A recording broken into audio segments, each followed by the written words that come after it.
শ্রাবণ মাসে ভগবান শিবের পুজো তো করেন, তবে জানেন কেন এই মাসকে শিবের মাস বলা হয়? কেনই বা এত গুরুত্বপূর্ণ এই মাসটি? জানেন কি শ্রাবণ মাসের মাহাত্ম্য কি? শ্রাবণ মাসে ভগবান শিবের মাথায় কেন জল ঢালা হয়? শ্রাবণ মাসে ঠিক কিভাবে ভগবান শিবের আরাধনা করলে এবং তাকে পুজো করলে তাকে সবচেয়ে বেশি সন্তুষ্ট করা যাবে? বন্ধুরা, এই সব তথ্যই জেনে নিন আমার আজকের এই ভিডিও থেকে। বন্ধুরা, শ্রাবণ মাসের গুরুত্ব ও মাহাত্ম্য জানতে হলে অবশ্যই ভিডিওটি স্কিপ না করে শেষ পর্যন্ত দেখতে থাকুন। নমস্কার বন্ধুরা, অজানার পথের নতুন পর্বে আপনাদের সকলকে স্বাগত জানাই। বাংলা ক্যালেন্ডার অনুযায়ী এখন চলছে শ্রাবণ মাস, আর শ্রাবণ মাসের সোমবার ভগবান শিবের অত্যন্ত প্রিয় দিন। এই মাস ভগবান শিবের কাছে অধিক প্রিয়। বছরের অন্যান্য সময় তো বটেই, বিশেষ করে এ সময়ে নিয়মিত নিষ্ঠা ভরে ভক্তি সহকারে যদি দেবাদিদেব মহাদেবের পুজো করা যায় তবে কিন্তু তিনি খুব সহজেই সন্তুষ্ট হন। সপ্তাহের মধ্যে প্রথম দিন অর্থাৎ সোমবার হলো মহাদেবের অধিক প্রিয় দিন। প্রচলিত বিশ্বাস অনুসারে শ্রাবণ মাসের প্রতিটি সোমবারে যদি ভগবান শিবের আরাধনা করা হয় তবে তা অত্যন্ত শুভ ফলদায়ক হয়। তবে শ্রাবণ মাসে শিবের পুজো অনেকে করলেও এটাই জানেন না যে কেন এই মাসকে শিবের মাস বা শিবের অত্যন্ত প্রিয় মাস বলা হয়। চলুন আর দেরি না করে জেনে নেওয়া যাক সেই কাহিনী। হিন্দু শাস্ত্র অনুসারে শ্রাবণ মাসের গুরুত্ব অপরিসীম। এই মাসে বিশেষভাবে পূজিতা হন দেবাদিদেব মহাদেব। ভক্তেরা শ্রাবণ মাসের প্রতিটি সোমবারে ভগবান শিবের উপাসনা করে ব্রত এবং উপবাসও পালন করে থাকেন। প্রচলিত বিশ্বাস অনুসারে এমনটা করলে দেবাদিদেব মহাদেব তার ভক্তদের ওপর আশীর্বাদ বর্ষণ করেন। সারা বছর মহাদেব শিবের পুজো করা হলেও এ মাসে দেবাদিদেবকে নিষ্ঠা ভরে পুজো করার রীতি প্রচলিত আছে বহুকাল ধরে। ভগবান শিবের উপাসনা করার অন্যতম সর্বশ্রেষ্ঠ সময় হলো প্রদোষকাল। শ্রাবণ মাসের সোমবারে নীলকণ্ঠ মহাদেবের ভক্তেরা ভক্তি ভরে ভগবান শিবের পুজো করে থাকেন নিজেদের মনস্কামনা পূরণের জন্য।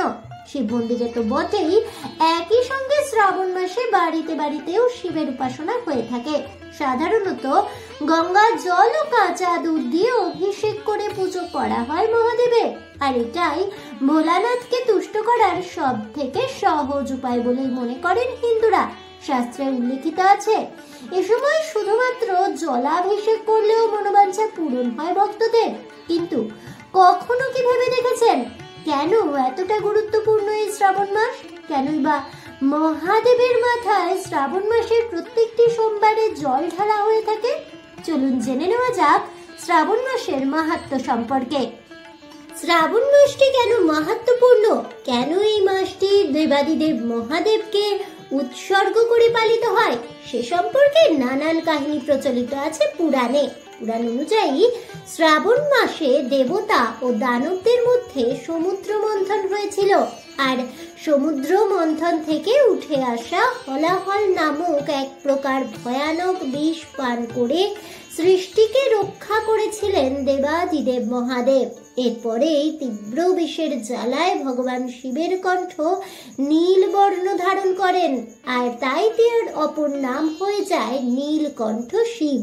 শিবের কণ্ঠ নিবারণের জন্য সমস্ত দেবী ও দেবতারা মিলে তার মাথায় ঘড়া ঘড়া জল, গঙ্গা জল ঢালতে শুরু করেন। তখন বিষের জ্বালা কমে যায়। এই কারণেই শ্রাবণ মাসে ভগবান শিবের জলাভিষেক ও দুগ্ধাভিষেক করা হয়ে থাকে। অপর আরো একটি প্রচলিত ধারণা অনুযায়ী দক্ষ যজ্ঞে দেবী সতী দেহত্যাগের পর মাতা পার্বতী রূপে জন্ম নেন সতী। মাতা পার্বতীর বহু সাধ্য সাধনায় সন্তুষ্ট হয়ে ভগবান শিব তাকে বিবাহ করতে সম্মত হন।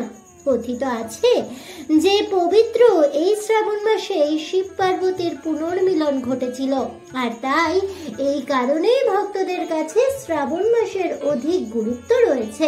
অনেকের ধারণা শ্রাবণ মাসে শিব ঠাকুর মর্তে নিজের শ্বশুর বাড়ি আসেন, সেখানে তাকে পরম ভক্তি ও ভালোবাসায় ভরিয়ে দিয়ে আপ্যায়ন করা হয়।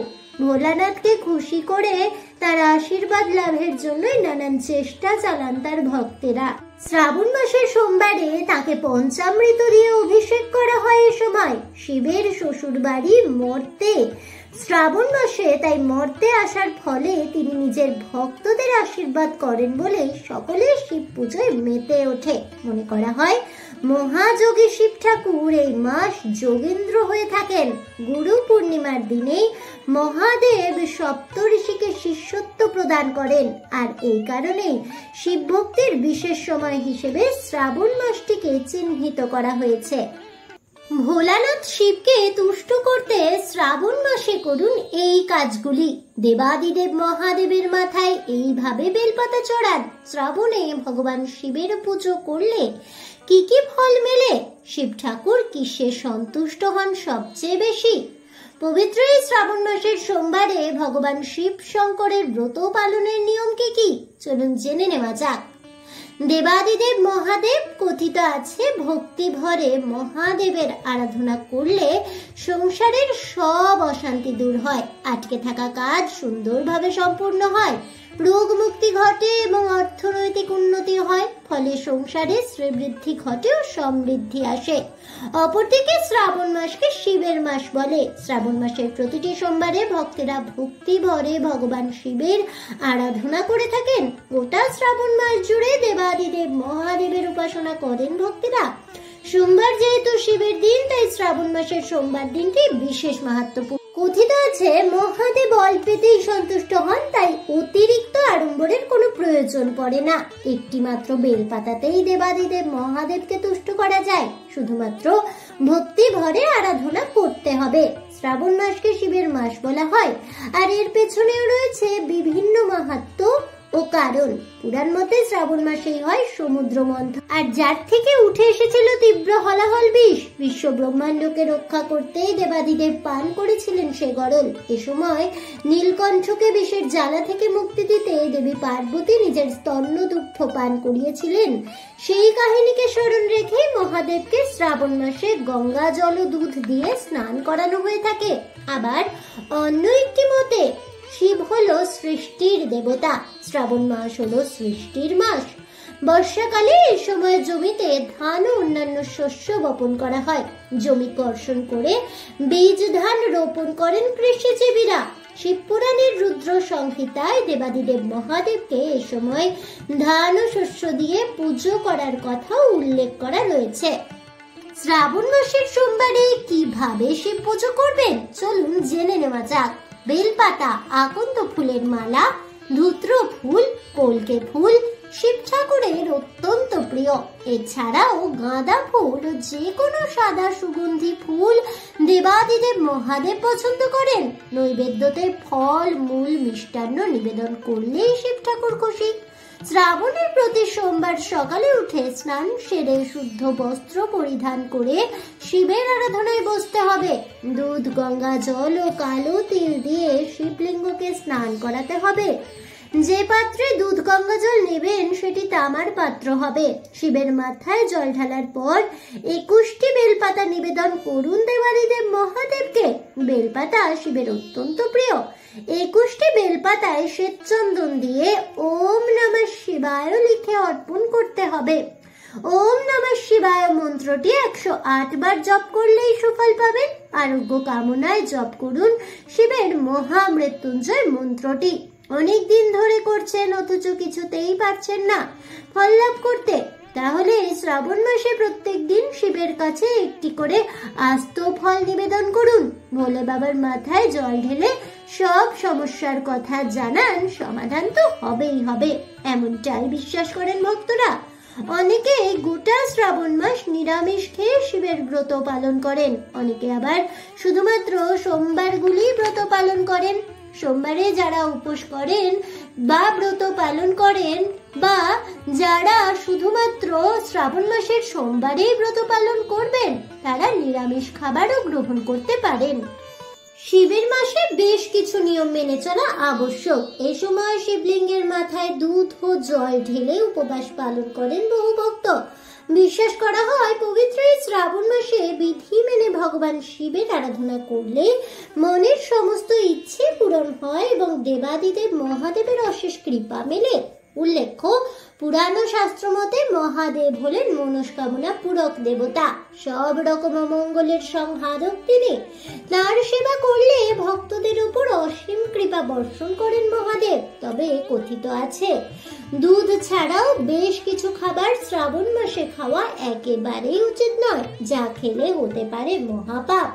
এই পবিত্র মাসে ভুল করেও পেঁয়াজ, রসুন, মদ, মাংস ইত্যাদি খাওয়া উচিত নয়। এগুলি খাওয়ার ফলে শরীর হয়ে ওঠে গরম, আর তাতে আধ্যাত্মিক মন শক্তি নষ্ট হতে পারে, আরাধনা থেকে সরে যায়, এমনকি ভুল পথেও চালিত হয় বলে মনে করা হয়। এছাড়াও এই পবিত্র মাসে সবুজ শাকসবজি খাওয়া উচিত নয়, কারণ শ্রাবণ মাসে বৃষ্টির জেরে শাকসবজির বৃদ্ধি ভালো হলেও এ সময় শাকসবজিতে ব্যাকটেরিয়া ও ভাইরাস দ্রুত বৃদ্ধি পায়। তাই যদি কেউ জেনে বুঝে এসব খায়, তাহলে পাপের ফল ভোগ করতে হয়।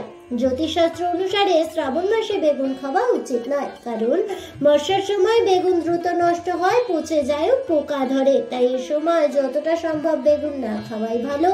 শিবপুরাণ অনুযায়ী এ সময় কাঁচা দুধ খাওয়া উচিত নয়, কারণ কাঁচা দুধ মহাদেবের মাথায় ঢালা হয়ে থাকে। এছাড়াও এটি খেলে দেহে পিত্ত রস বাড়ে, যা কিনা পরিপাকতন্ত্রের ক্ষতি করে। তাই কাঁচা দুধ খাওয়ার পরিবর্তে এ সময় ছানা জাতীয় খাবার খাওয়া উচিত। এমনকি জ্যোতিষশাস্ত্র অনুসারে এ সময় দই খাওয়াও নিষিদ্ধ। মনে করা হয় এ সময় দই খেলে মহাদেব ক্রুদ্ধ হন। এছাড়াও দুধ, দই হলো চন্দ্র দেবতার প্রতীক, আর চন্দ্র দেবতা এ সময় শিবের মাথায় অবস্থান করেন। তাই এ সময় দুধ, দই খাওয়া থেকে বিরত থাকাই ভালো। এছাড়া শ্রাবণ মাসে আমিষ খাবার খাওয়া একেবারেই উচিত নয়, কিন্তু নিতান্তই যদি আমিষ খেতে হয়, তাহলে অন্তত প্রতিটি সোমবারে নিরামিষ খাবার খাওয়া উচিত। বর্ষাকালে বংশবৃদ্ধি ও প্রজননের ঋতু, তাই হিন্দু ধর্ম অনুসারে প্রজনন কালে প্রাণীদের হত্যা করা মহাপাপ হিসেবে বিবেচিত হয়, এবং সে কারণেই এ সময়ে মাছ, মাংস খেলে পাপ করা হয় বলেই মনে করা হয়। এছাড়া এ মাসে সাপ নিধন করাও একেবারেই উচিত নয়, এতে জীবনে অমঙ্গল নেমে আসতে পারে চরম। তবে শ্রাবণ মাসে ভুলেও মহাদেবকে সিঁদুর অর্পণ করবেন না কখনো, এটি করলে মহাদেব ক্রুদ্ধ হন। আর ভোলে বাবা হলেন আদি যোগী, তাই এ সময় তাকে সিঁদুর নিবেদন করলে ভোলে বাবা প্রচন্ড রেগে যান। এই কারণে এই শাস্ত্রে আদি দেবের পূজার সময় সিঁদুর অর্পণ নিষিদ্ধ। আজ এ পর্যন্তই। জয় দেবাদিদেব মহাদেব ভগবান শিবের জয় হোক, জয় হোক দেবী পার্বতীর। এই বলে আমার আজকের ভিডিওটি আমি এখানেই শেষ করছি। তাহলে বন্ধুরা, শ্রাবণ মাসের সোমবারে কিভাবে শিবের আরাধনা করবেন, কিভাবে আরাধনা করলে মহাদেব অত্যন্ত সন্তুষ্ট হবেন, শ্রাবণ মাসের মাহাত্ম্য ও গুরুত্ব কি, এবং শ্রাবণ মাসে কোন কোন খাবার খাওয়া উচিত নয়, শিবকে তুষ্ট করতে শ্রাবণ মাসে ঠিক কোন কোন কাজগুলি করা উচিত, এই সমস্ত তথ্য জানতে পেরে আপনাদের কেমন লাগলো অবশ্যই আমাকে কমেন্টে জানাবেন। ভিডিওটি ভালো লেগে থাকলে লাইক, শেয়ার করতে ভুলবেন না। আমার চ্যানেলের নতুন বন্ধু হয়ে থাকলে চ্যানেলটিকে সাবস্ক্রাইব করে দেবেন, পাশে থাকা বেল বাটনটি প্রেস করে রাখবেন নতুন ভিডিওর নোটিফিকেশন পাওয়ার জন্য। দেখা হচ্ছে পরের ভিডিওতে। ততক্ষণ সবাই ভালো থাকুন, সুস্থ থাকুন, আর অবশ্যই সঙ্গে থাকুন আর দেখতে থাকুন অজানার পথে।